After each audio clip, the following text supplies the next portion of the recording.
Please please R request করবেন না please. মানে আমি বলতে চাইছি যে আমি সবই বুঝতে পারছি, আপনার ছেলেকে পড়ানোর কথা বলছেন, সবই আমি বুঝতে পারছি, কিন্তু মানে সময় হচ্ছে না, কি করব বলুন তো, আমার দিকটাও ভেবে দেখুন। স্যার একটু প্লিজ দেখুন না।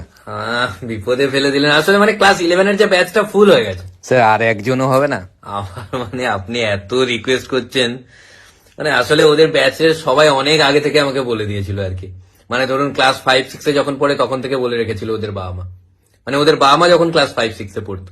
এত ক্রেজ আমার কাছে পড়ার, মানে আমার ব্যাচে এত স্টুডেন্ট হয়ে যায়, এত ভিড়, মাঝে মাঝে স্টুডেন্টরা ঢুকতে পারে না। স্টুডেন্ট কি, মাঝে মাঝে আমি নিজে ঢুকতে পারি না, স্টুডেন্টরা নিজেদের মধ্যে পড়ে বাড়ি চলে যায়, বসার জায়গা থাকে না, একজন আরেকজনের কাঁধে উঠে বসে, ওখানেই পড়ে। কতবার হয়েছে আমি স্টুডেন্টের কাঁধে উঠে বসে পড়িয়েছি। কি করব, ক্রেজ এত, মানে কিছু করার নেই না।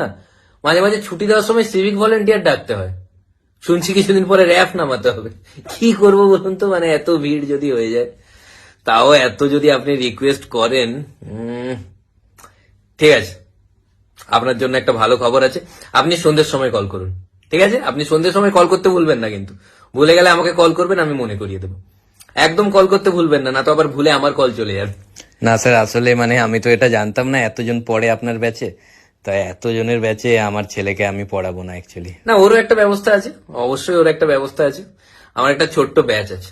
স্যার ওটা কতজনের ব্যাচ? ওটা 2 জনের ব্যাচ, আপনার ছেলেকে নিয়ে। আগে 1 জনের ব্যাচ ছিল আমাকে নিয়ে। মানে কি বলবো, যাই হোক